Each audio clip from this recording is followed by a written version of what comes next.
আসসালামু আলাইকুম ওয়া রাহমাতুল্লাহি ওয়া বারাকাতুহু। সুপ্রিয় দর্শক শ্রোতা ভাই বোন, আজ আমরা যে ভাইটিকে নিয়ে আপনাদের সামনে লাইভে এসেছি তার নাম হলো আমির হোসেন।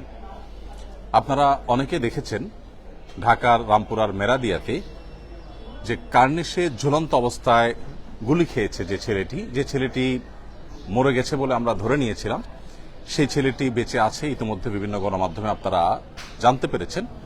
আজ আমরা সেই ছেলেটিকে মূলত আপনাদের সামনে হাজির করেছি এজন্য যে তার জন্য আসন্না ফাউন্ডেশন কিছু কাজ করার উদ্যোগ নিয়েছে। এই উদ্যোগটা অবশ্য আজকে নেওয়া হয়নি, উদ্যোগটা আরো অনেক আগে থেকে নেওয়া হয়েছে। কিন্তু তার শারীরিক অসুস্থতা, তার রানের এদিকে কাটা রগগুলো রক্তনালী ছিঁড়ে গেছে, সেই জায়গাগুলোতে সেলাই আছে, ব্লিডিং হয়, আবার তাকে হসপিটালে যেতে হয়। এরকম একটা আনস্টেবল পরিস্থিতির কারণে আমরা তার জন্য কিছু হাদিয়া, কিছু উপহার আমরা প্রস্তুত করেছি। সেগুলো তাকে হস্তান্তর করব। সেই অনুষ্ঠানটা বা আনুষ্ঠানিকভাবে হস্তান্তর করাটা একটু বিলম্বে আমাদেরকে করতে হলো। বাকি আমরা তার জন্য এই প্রিপারেশনটা আরো 2 সপ্তাহ আগে থেকে করে রেখেছিলাম। আমির হোসেন পেশা একজন হোটেল কর্মচারী, একটি হোটেলে কাজ করে তার জীবিকা সে নির্বাহ করে। তার মা নেই, মাহারা এই ছেলে। তার বাবা অন্য সংসার নিয়ে ব্যস্ত, সে বাবা তার কোনো খোঁজ খবর নেন না। তার ফুফু আছেন আমার পাশে, ভদ্রলোক। তার ফুপা আছেন, ফুপার কাছেই মূলত এই ছেলে বেড়ে উঠেছে। ফুপাই তার দেখভাল করেন। ফুপা নিজে একজন অটোরিকশা চালক, তিনি ভাড়ায় অটোরিকশা চালান এবং 500 টাকা তার ভাড়া দিতে হয় প্রতি মাসে, প্রতিদিনে 500 টাকা করে তাকে ভাড়া দিতে হয়। তো আমির হোসেনকে নিয়ে আমরা আজকে আপনাদের সামনে এসেছি যে আমরা যখনই জানতে পেরেছি মিডিয়ার মারফতে যে আমির হোসেন বেঁচে আছে, কার্নিশে ঝুলন্ত গুলিবিদ্ধ আমির হোসেন আলহামদুলিল্লাহ আমাদের মাঝে আছে, সেটি জানতে পারার পরে আমরা তার সাথে যোগাযোগ করেছি এবং তার খোঁজ খবর আমরা নিয়েছি আলহামদুলিল্লাহ। আমি আমির হোসেনের কাছ থেকে কিছু তথ্যপত্র জেনে আপনাদেরকে আমরা জানাবো। তার আগে একটু আমি জানিয়ে রাখতে চাই, মূলত 19শে জুলাই মেরাদিয়া বাজারে সে যেই হোটেলে কাজ করে সেখান থেকে বাসায় যাওয়ার সময় গোলাগুলির ভেতরে সে পড়ে যায়। তখন সে নির্মাণাধীন বিল্ডিং এ আশ্রয় নেয়। বিল্ডিং এ আশ্রয় নেওয়ার পর পুলিশের দৌড়ানি খেয়ে সে, আপনারা দেখেছিলেন সেই ছবি এবং ভিডিও, সে কার্নিশে ঝুলন্ত অবস্থায় 4 তলার কার্নিশে ঝুলে থাকে। এই অবস্থা থাকে, অনেকগুলো গুলি করা হয়। তার 2 রানে অনেকগুলো গুলি আছে যেগুলো দেখানোর মতো না। নিচে অনেকগুলো গুলি আছে, ঝাঁঝরা করে ফেলা হয়েছে অনেকগুলো গুলি। তো ভাগ্যিস উপর দিক গুলি করা হয় না, এদিকে গুলি হয়েছে। তো এই গুলিগুলোর কারণে দুঃখিত, সে আহত হয়েছে। পরবর্তীতে সে অনেকগুলো হসপিটাল ভর্তি হয়েছে, অনেক জায়গায় ট্রিটমেন্ট নিয়েছে। ঢাকা মেডিকেল কলেজে ছিল, কমফোর্টে ছিল। আমরা তার কাছ থেকে একটু কথা শুনবো ইনশাআল্লাহ। আমির হোসেন, তুমি একটু বলো দেখি, তুমি যে গুলিবিদ্ধ হয়েছিলে তারপর ওখান থেকে তুমি কিভাবে উদ্ধার হয়েছো একটু বলো। আমি যখন গুলিবিদ্ধ আহত অবস্থায় আর কি, আমি যে সময় পুলিশ গুলি করে চলে যাওয়ার পরে তারপর আমি ঝুলন্ত অবস্থায় 3 তলার বারান্দায় জাবদা পড়ছি এলাম আর কি। সেই জায়গায় পড়ার পরে আমার হাত পাও লাগিয়েছিল। সেই জায়গায় আমি 3 ঘন্টা পড়া ছিলাম আর কি, অনেক জোরে জোরে 3 ঘন্টা পরে চিৎকার করতেছিলাম। তারপরে ফেমাস হসপিটালের ডাক্তাররা এটা খবর পায় আমাকে, ফেমাস হসপিটালের ডাক্তার, হ্যাঁ ওনারা ডাক্তারেরা হসপিটালে নিয়ে শিলায় ব্যান্ডেজ করার পরে তারপরে রাত্রে 12টার দিকে আমাকে ঢাকা মেডিকেল পাঠাই দিয়েছিল আর কি। এরপর সেই জায়গায় ঢাকা মেডিকেল 3 দিন লাগে। কয় জায়গায় তুমি ট্রিটমেন্ট নিছো তাহলে? ফেমাসে, ঢাকা মেডিকেলে, হ্যাঁ, আর আহসানিয়া আর হৃদরোগে, এই কটায়। আর কোন হসপিটালে না, এদিকে হ্যাঁ ফরাজিতে বল। এর মধ্যে কোন জায়গায় তোমার টাকা খরচ, কোন হসপিটাল বিল নিয়েছে বা টাকা খরচ হয়েছে? টাকা খরচ খালি ইয়াতে হয়েছে ফরাজিতেই। ফরাজি কত টাকা নিয়েছে? ফরাজি 6000 টাকার মতো আর কি গেছে। আর বাকি সবাই ফেমাস বা অন্য সবাই তোমার ফ্রি ট্রিটমেন্ট দিয়েছে? হ্যাঁ, ফ্রি ট্রিটমেন্ট দিয়েছে। তোমাকে বোধহয় কেউ অর্থ সহায়তা করেছে অল্প বিস্তর। আর এর বাইরে তুমি নিজে তো হোটেলে এখন আপাতত কাজ করে খাওয়া তোমার জন্য সম্ভবপর হবে না। তো সেক্ষেত্রে তোমার এই ফুপা, উনি তো অটোরিকশা চালান।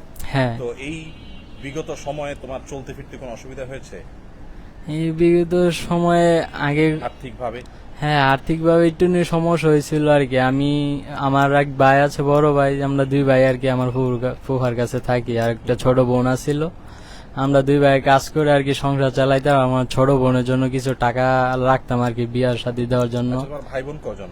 আমরা 3 ভাই 1 বোন আর কি। 1 ভাই দেশে থাকে আর 2 ভাই 1 বোন আমার ফুফার কাছে থাকি আর কি।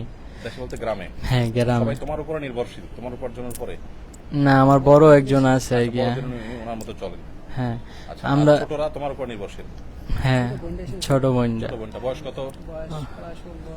আপনার কাছে একটু জানি, ও কতদিন থেকে আপনার সাথে আছে? আমার সাথে আছে 5-6 বছর ধরে। 5-6 বছর ধরে। জি। তার আগে সে কোথায় ছিল? তার আগে দেশে ছিল, গ্রামের বাড়ি কোথায়? গ্রামের বাড়ি হলো ব্রাঞ্চার মোড়, ইয়াতে দুলারামপুর, মানে ব্রাহ্মণবাড়িয়া। ব্রাহ্মণবাড়িয়া জেলা, থানা বাঞ্চারপুর। বুঝতে পারছি। এখন আপাতত আপনার এখানে আছে। জি, আবার তখন আমার কাছে আছে। মাশাআল্লাহ। আপনি যে অটো রিকশা চালান সেটা কতদিন থেকে চালাচ্ছেন? আমি চালাতেছি অটো রিক্সা মনে যে 7-8 বছর ধরেই। আচ্ছা, মাশাআল্লাহ। আগে রিক্সা চালাইতাম, তারপর আগে রিক্সা। রিকশা চালাতেন, জি। রিকশা চালান। প্রিয় দর্শক, আমরা আসুন্না ফাউন্ডেশন থেকে আমির হোসেনকে 20,000 টাকা দিয়েছি। তার ওষুধ বড়ি খরচ, যেটা একান্ত শুয়ে বসে তার এখন আপাতত চলতে হয়, আপাতত চলার জন্য। আমরা জেনেছি ইতিমধ্যে সরকার উদ্যোগ নিয়েছে, একটি ফাউন্ডেশন ইতিমধ্যে গঠিত হয়েছে এবং সরকার নানামুখী উদ্যোগের মাধ্যমে আহত নিহতদেরকে সহযোগিতা করবে। আসুন্না ফাউন্ডেশন থেকে আলহামদুলিল্লাহ এই যাবত আমরা যে সমস্ত মানুষকে সহযোগিতা করেছি, 1412 জন আহত মানুষকে আমরা 4,16,40,000 টাকা দিয়েছি একেবারে শুরুর দিন থেকে। এর মধ্যে বিশেষভাবে আমরা আমির হোসেনকে 20,000 টাকা দিয়েছি টুকটাক তার ওষুধ খরচ বা চলাফেরার জন্য, সংসার চালানোর জন্য, এবং তার ফুপ্পার উপরে সে যেহেতু নির্ভরশীল, তাকে আমরা একটা অটোরিকশা দিচ্ছি। এই অটোরিকশাটা আমাদের তার জন্য আমরা কিনেছি। এটাতে 1,27,000 সামথিং, 1,27,700 টাকা খরচ হয়েছে। যথেষ্ট উন্নত মানের সেখানে একটা এক্সট্রা চাকা দেওয়া হচ্ছে, চার্জার দেওয়া হচ্ছে এবং এগুলো ভেতরে চলবে, হাউজিং এর ভেতরে চলবে এই রিকশাটা। প্রতিদিন 500 টাকা করে আপাতত ভাড়া দিয়ে, অর্থাৎ রোজ জমা দিয়ে তার ফুপ্পা রিক্সা চালায় থাকেন, অটো রিক্সা চালায় থাকেন। এখন আর তার সে 500 টাকা দেওয়া লাগবে না, অর্থাৎ ইনশাআল্লাহ মাসে 15,000 টাকা তার সেভ হয়ে গেল শুধুমাত্র রিক্সাটা পাওয়ার কারণে, এবং এর মাধ্যমে তাদের সংসার আল্লাহ চাহেন তো পরিচালিত হবে। এর বাইরে সে যখন সুস্থ হয়ে উঠবে, কর্মক্ষম হবে, তার জন্য আমরা আসন্ন ফাউন্ডেশন থেকে আরো যা যা করার দরকার ইনশাআল্লাহ আমরা করব। আর ইতিমধ্যে সরকার যেহেতু ঘোষণা দিয়েছে আহত নিহতদের জন্য ব্যাপকভাবে সরকার কাজ করছে, আলহামদুলিল্লাহ এটা আনন্দের বিষয়।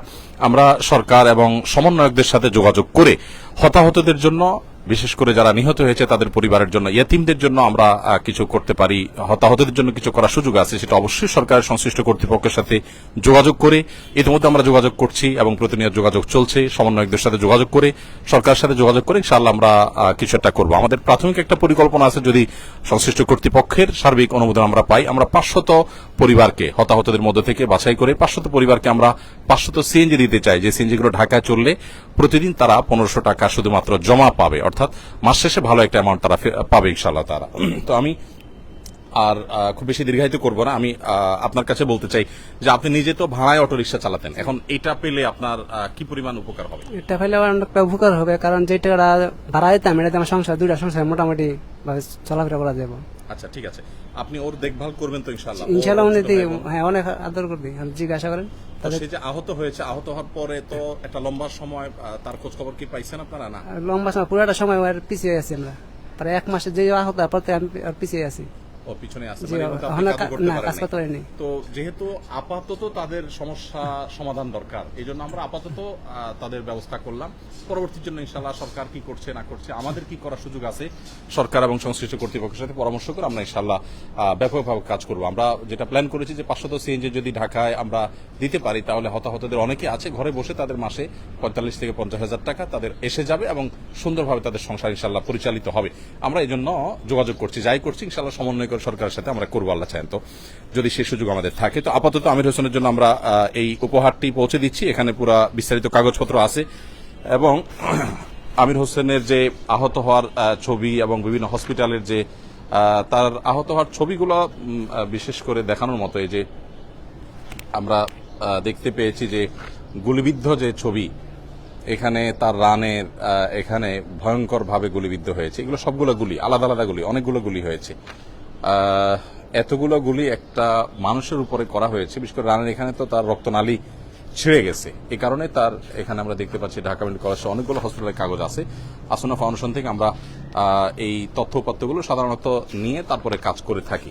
আর যে রিক্সাটা দেওয়া হচ্ছে এটার ডিটেল এখানে আছে, সিএনজি চালিত এবং চার্জ দেওয়ার জন্য এক্সট্রা ব্যাটারি চার্জার, তারপরে তার জন্য এক্সট্রা চাকা, এবং বডি বেশ মজবুত বডি, সবগুলো মিলিয়ে আমরা তার হাতে এটি হস্তান্তর করছি।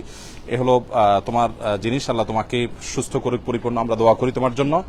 তুমি কি খুশি আসনা ফাউন্ডেশন তোমার জন্য এইটুকু করার জন্য? এরপরও যদি তোমার কোনো প্রয়োজন হয়, যেহেতু তোমার বাসা এখানে পাশেই আমাদের, প্রসঙ্গত ওনারা আমাদের প্রতিবেশী, ফাউন্ডেশনের একেবারে অফিসের কাছে, যার কারণে তাকে আমরা বিশেষভাবে একটু যত্ন নেওয়ার চেষ্টা করছি এবং তার সাথে যোগাযোগ করাটা আমাদের জন্য সহজ হয়েছে।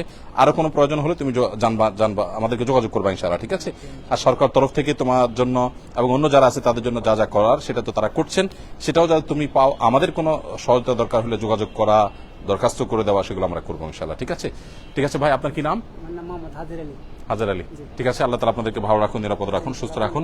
আল্লাহ তাআলা আমাদের সবাইকে কল্যাণ পথে রাখুন এবং ভালোর পথে রাখুন, আমরা দোয়া করি। এবং সমস্ত কষ্ট নিবেদিত মানুষগুলোর কষ্ট আল্লাহ তাআলা দূর করে দিন। ঢাকা, চট্টগ্রাম মেডিকেল কলেজ সহ বিভিন্ন জায়গায় আমি গিয়েছি, হসপিটালগুলোর যে দৃশ্য, অনেক দৃশ্য আছে যেগুলো আসলে দেখবার মতো না, খুব ভয়ঙ্কর অনেক দৃশ্য আছে। তো প্রত্যেকটা মানুষেরই কষ্ট লাঘব হোক, যাদের কষ্টের বিনিময়ে আমরা একটা সুন্দর পরিবেশ পেয়েছি, আমরা একটি স্বাধীন এবং আমাদের যে কাঙ্ক্ষিত একটি দেশ, এর স্বপ্ন আমরা দেখছি, সেই স্বপ্ন দেখার সুযোগ যে আমরা পেয়েছি, এই জন্য আল্লাহ তাআলার কাছে দোয়া করি আল্লাহ তাআলা তাদেরকে উত্তম বিনিময় দান করুন। জাযাকুমুল্লাহ খাইর। প্রিয় দর্শক, আমরা এখানে শেষ করছি। আসসালামু আলাইকুম ওয়া রাহমাতুল্লাহি ওয়া বারাকাতুহু।